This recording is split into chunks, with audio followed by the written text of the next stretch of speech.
Hello welcome back to Mary Joseph YouTube channel. ഒരു cold വന്നാൽ ഒരാഴ്ചയെങ്കിലും പിടിക്കും. അത് ഈ നല്ല ഹോട്ട് സീസൺ ആയതുകൊണ്ട് വിയർപ്പും താഴും, അതങ്ങനെ തുടരും. പിന്നെ നമ്മളെല്ലാവുന്ന ഇതൊക്കെ ചെയ്യുക.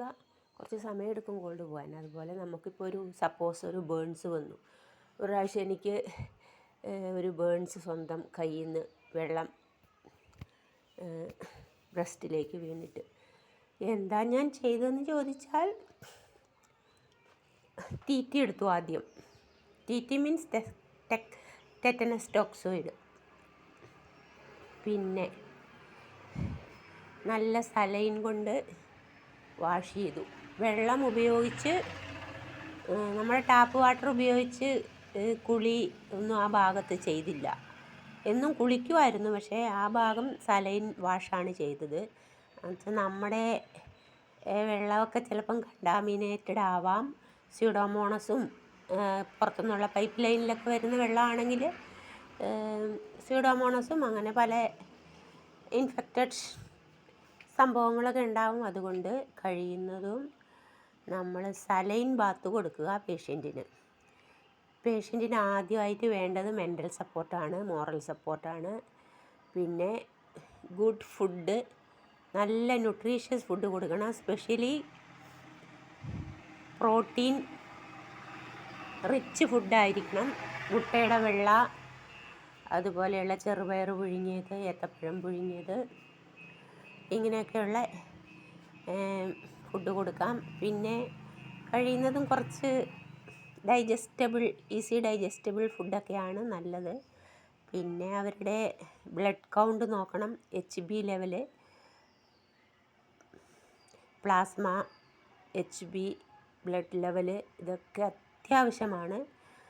ബ്ലഡ് വോളിയൊക്കെ കുറഞ്ഞു കഴിഞ്ഞാൽ നമ്മൾ BP ഫോൾ വരും. അപ്പം വൈറ്റൽസ് എല്ലാം മെയിൻറ്റെയിൻ ചെയ്തു പോകണം.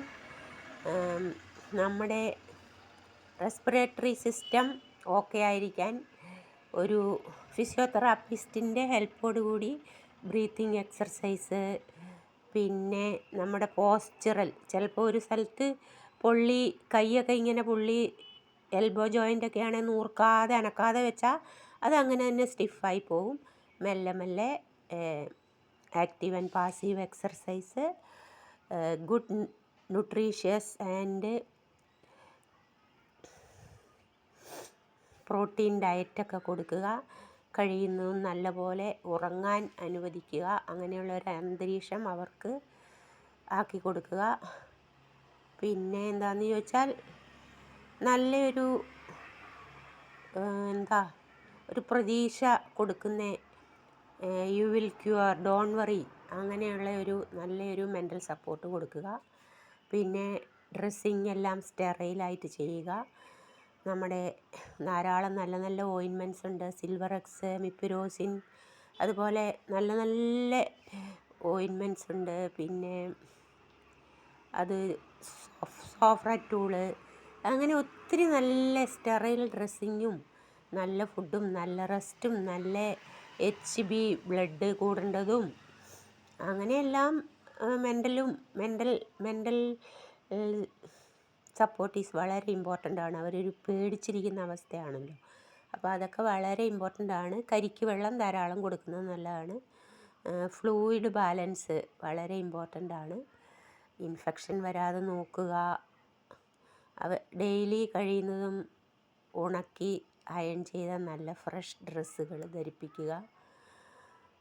നടക്കാൻ പറ്റുന്നവരാണെങ്കിൽ ജസ്റ്റ് ഒന്ന് വാക്ക് ചെയ്യിക്കുക, ഒരു സർക്കുലേഷൻ വരാനൊക്കെ. പിന്നെ കണ്ടാമിനേറ്റഡ് ഡ്രസ്സിങ് മെറ്റീരിയൽസും അതുപോലെയുള്ള സംഗതികളൊന്നും, കണ്ടാമിനേറ്റഡ് തിങ്സ് ഒന്നും അവരുടെ റൂമിൽ വെക്കാതിരിക്കുക. അതുപോലെ തന്നെ ഫ്രഷ് വെൻറ്റിലേഷൻ ഈസ് ഇമ്പോർട്ടൻറ്റ്. നല്ലൊരു ഓക്സിജൻ കിട്ടേണ്ട സംവിധാനവും വൈറ്റൽസും SpO2 എല്ലാം ഡെയിലി ചെക്ക് ചെയ്യുക. പിന്നെ ആ ഇവാലുവേഷൻ നോട്ടുണ്ടാവുമല്ലോ, nurses progress note, doctors orders കൃത്യമായിട്ട് സ്റ്റാഫ് ഫോളോ ചെയ്യുക. ഒരു നെഗ്ലിജൻസും ഇല്ലാതെ.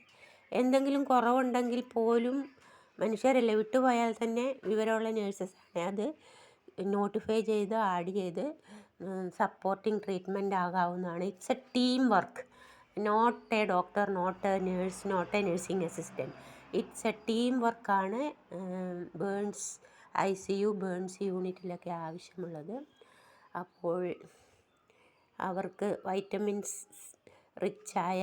C റിച്ചായ ഫ്രൂട്ട്സ് അതുപോലെയുള്ള സാധനങ്ങളൊക്കെ കൊടുക്കുക. പിന്നെ എന്താ പറയാൻ, മോസ്റ്റ് മോഡേൺ ട്രീറ്റ്മെൻറ്റൊക്കെ മെഡിക്കൽ കോളേജിൽ അവൈലബിൾ ആണ്. പിന്നെ നമ്മുടെ കേരളത്തിലെ എല്ലാ എക്സ്പേർട്ട് ഡോക്ടേഴ്സും മെഡിക്കൽ ടീമും എല്ലാം എത്തിയിരിക്കുന്നത് കൊണ്ട് നമ്മൾക്ക് അതിൽ ബോധറാകേണ്ട കാര്യമില്ല. നമ്മുടെ ബ്ലഡ് കൗണ്ടൊക്കെ നോക്കണം, RBC കൗണ്ടൊക്കെ നോക്കണം, ബ്ലഡ് ട്രാൻസ്ഫ്യൂഷൻ ആവശ്യമാണെങ്കിൽ കൊടുത്തിരിക്കണം. അങ്ങനെ കുറേ കാര്യങ്ങൾ കുറച്ച് ഫ്രഷ് എയറിൽ നടക്കാൻ പറ്റുന്നവർക്ക് നടക്കാൻ വിടണം. ഇൻഫെക്റ്റഡ് ഏരിയയിൽ ഒരു വിധത്തിലും വിടാൻ പാടില്ല. ടാപ്പ് വാട്ടറിൽ കുളിപ്പിക്കാൻ പാടില്ല. ഉണങ്ങി ഹീലാകുന്നിടം വരെ കുറച്ച് നോർമൽ സലൈൻ നമുക്ക് ചിലവാകുമെങ്കിലും നോർമൽ സലൈൻ ബാത്ത് കൊടുക്കുക.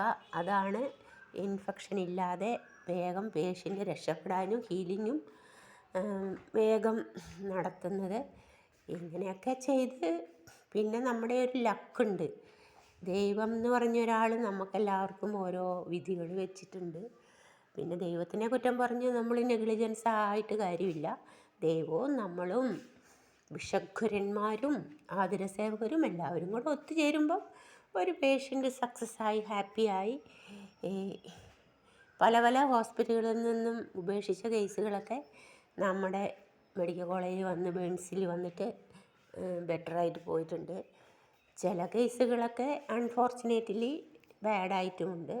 എപ്പോഴും ഒരു കീൻ ഒബ്സർവേഷൻ ഈ പേഷ്യൻറ്റിൽ ഉണ്ടായിരിക്കണം 24 hours. അതാണ് ഏത് സമയത്താണ് അവർ ബാഡാകുന്നതെന്ന് പറയാൻ പറ്റില്ല. അപ്പോൾ എല്ലാവരും വേഗം സുഖമാകട്ടെ, ചികിത്സയിലുള്ളതെന്ന് ആശംസിച്ചുകൊണ്ട് ഇതുപോലെയുള്ള അപകടങ്ങളിൽ നിന്നും പടക്കങ്ങളിൽ നിന്നും എല്ലാം നമ്മൾ വിട്ടു നിൽക്കുക എന്നേ എനിക്ക് പറയാനുള്ളൂ.